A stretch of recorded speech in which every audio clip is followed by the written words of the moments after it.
Good morning students, I welcome you all in the next session of our online class. तो आज हम जो topic पढ़ने जा रहे हैं, this is regarding Faraday's experiment. तो हमने अभी तक पिछले वाले टॉपिक जो पढ़े हुए हैं वहां हमने ये देखा कि ऑरिस्टेड ने ये किया कि उसने एक करंट कैरिंग कंडक्टर को देखा कि उसके कारण मैग्नेटिक फील्ड प्रोड्यूस हो रहा है। This was Oersted's observation that magnetic field was produced in a current carrying conductor. But can a magnet produce electric field? Electricity पैदा हो सकती है एक मैग्नेट की वजह से? This was the question.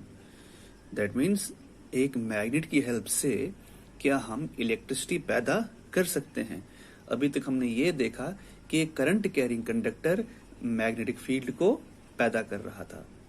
ठीक है, तो अब हमें ये देखना है कि क्या एक मैग्नेट की वजह से इलेक्ट्रिसिटी पैदा हो सकती है, कोई इलेक्ट्रिक फील्ड पैदा हो सकता है। So this work was taken over by Michael Faraday. Michael Faraday ने इस कॉन्सेप्ट पे तकरीबन 6 साल काम किया। उसने बहुत कोशिश की कि with the help of magnets he could produce electricity, but he always failed. तो बाद में हताश होकर उसने क्या किया, once he throwed magnet on that coil जहां से वो इलेक्ट्रिसिटी पैदा करने चाहता था। हताश होके मायूसी से उसने क्या किया, उसने वो मैग्नेट कहाँ मार दिया, उस वायर से जहां से वो इलेक्ट्रिसिटी पैदा करना चाहता था। तो जो ही उसने उस वायर पे उस मैग्नेट को मारा, he was surprised to see that there was deflection in the galvanometer.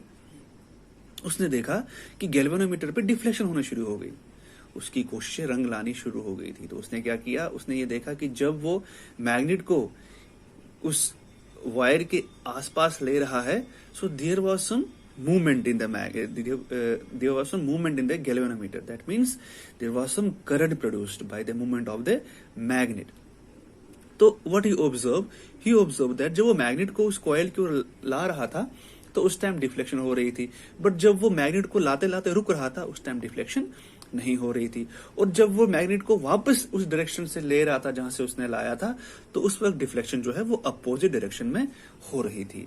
तो इससे उसने कुछ कॉन्सेप्ट्स लोगों के सामने रखे। व्हाट ही डिड, मैंने आपको डायग्राम में पीछे दिखाना है वो। उसने क्या किया, उसने एक इंसुलेटेड कॉपर वायर पे नॉर्थ साउथ पोल लिए एक बार मैग्नेट के, और इसको इस इंसुलेटेड कॉपर वायर के पास लाया। तो यहां पर जब इसने इसको इसके पास लाया तो what happened, first of all जब ये स्टेशनरी था, व्हेन V वाज 0, इस बार मैग्नेट में जब V वाज 0, तो उस टाइम ये जो गैल्वेनोमीटर मैंने कनेक्ट किया है नीचे, गैल्वेनोमीटर जो मैंने नीचे कनेक्ट किया है, this shows no deflection because there was no movement. और जब इसने ये इसकी ओर मूव कराया, इसकी मोशन शो की, current started to flow and the deflection was towards left. ठीक है, तो जब दोबारा इसने इसको रेस्ट पे रखा तो there was again no movement. और जब इसने इसको वापस लेना शुरू किया अपोजिट डायरेक्शन में, गैल्वेनोमीटर जो है उसने डिफ्लेक्शन अपोजिट डायरेक्शन में शो की and the current started to flow in the opposite direction. यहां से यहां पर इस डायरेक्शन में आ रही थी और यहां पर इस डायरेक्शन में आ रही थी। दैट मीन यहां पर एंटी क्लॉक चल रही थी, यहां क्लॉक पर चलने लगी। So this whole process led to the base of electromagnetic induction. Electromagnetic induction मतलब हम मैग्नेट की वजह से इलेक्ट्रिसिटी इंड्यूस कर रहे हैं किसी कॉइल में। That means we are inducing electricity with the help of magnet. तो गैल्वेनोमीटर डिफ्लेक्शन शो कर रहा था। अब आप बोलेंगे सर हमने एमीटर के बारे में अभी तक पढ़ा है, व्हाट इज दिस गैल्वेनोमीटर। देखिए, ammeter is used to measure a big amount of current. जब आपको फीबल से फीबल करंट, छोटी से छोटी करंट मेजर करनी हो, at that time you use galvanometer. So it is an equipment which is used to measure feeble current, छोटी से छोटी करंट को मेजर कर लेता है ये गैल्वेनोमीटर। ठीक है, so what was his conclusion with this experiment. उसने क्या किया, उसने देखा कि गैल्वेनोमीटर जो डिफ्लेक्शन शो कर रहा था, दैट मीन्स इलेक्ट्रिसिटी इंड्यूस हो रही थी, किससे, by the relative motion of the bar magnet. Bar magnet के रिलेटिव मोशन से इलेक्ट्रिसिटी इंड्यूस हो रही है, that means electricity was produced. और उसने ये देखा कि जब इसकी डायरेक्शन स्टेशनरी है, जब इसकी मोशन स्टेशनरी है, मैं इसको आगे पीछे कहीं मूव नहीं कर रहा, तो उस टाइम उसने देखा कि इंड्यूस्ड करंट जो है वो 0 है। गैल्वेनोमीटर जो है डिफ्लेक्शन शो नहीं कर रहा है। और तीसरा कंक्लूजन उसने ये बोला कि जब मैं इसकी रिलेटिव मोशन को रिवर्स कर रहा हूं, मान लीजिए मैं इसको फॉरवर्ड ला रहा था, अब मैं रिवर्स कर रहा हूं, तो उस टाइम उसने ये देखा कि डायरेक्शन ऑफ करंट भी रिवर्स हो रही है।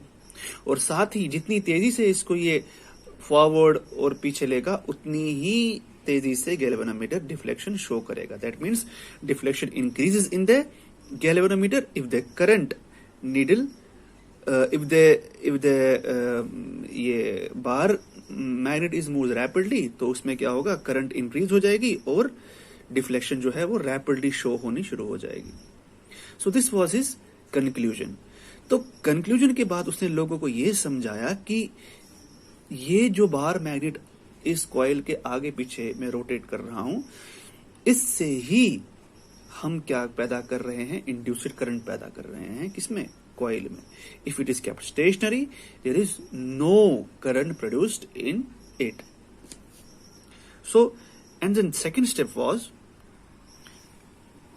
and the second step what he wanted to people understand is that ये जो रिलेटिव मोशन है इस मैग्नेट की बार, जो मैग्नेट मैंने यहां पे लिया है, इसकी जो रिलेटिव मोशन है, इससे मैग्नेटिक फ्लक्स चेंज हो रहा है। That means magnetic lines of force जो इसके अंदर से जा रही थी, एंटर हो रही थी कॉइल के अंदर, इस बार मैग्नेट की वजह से उसकी जो नंबर है, it is changing by its motion to and फ्रो।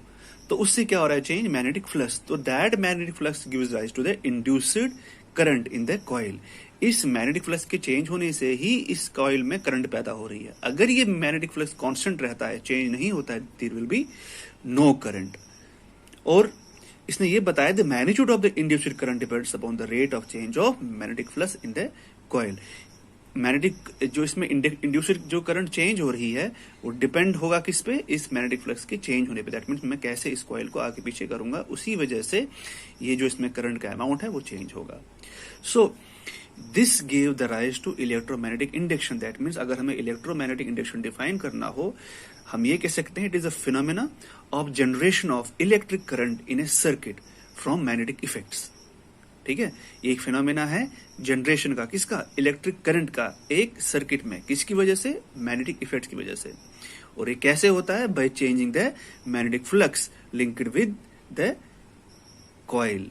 इस कॉइल के साथ मैग्नेटिक फ्लक्स चेंज होने से यहां पर इंड्यूस्ड करंट पैदा होती है।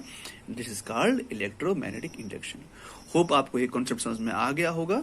इन next topic we will study further regarding it, और हम ये देखेंगे कि इस इलेक्ट्रोमैग्नेटिक इंडक्शन का माइकल फेराडे ने कहां पे इस्तेमाल की। आपको हिंट लग गई होगी, हमें बिजली पैदा करनी है। That means this electromagnetic induction was used in generators to generate electricity. तो अगले टॉपिक में हम इसके बारे में आगे पढ़ेंगे। Thank you very much.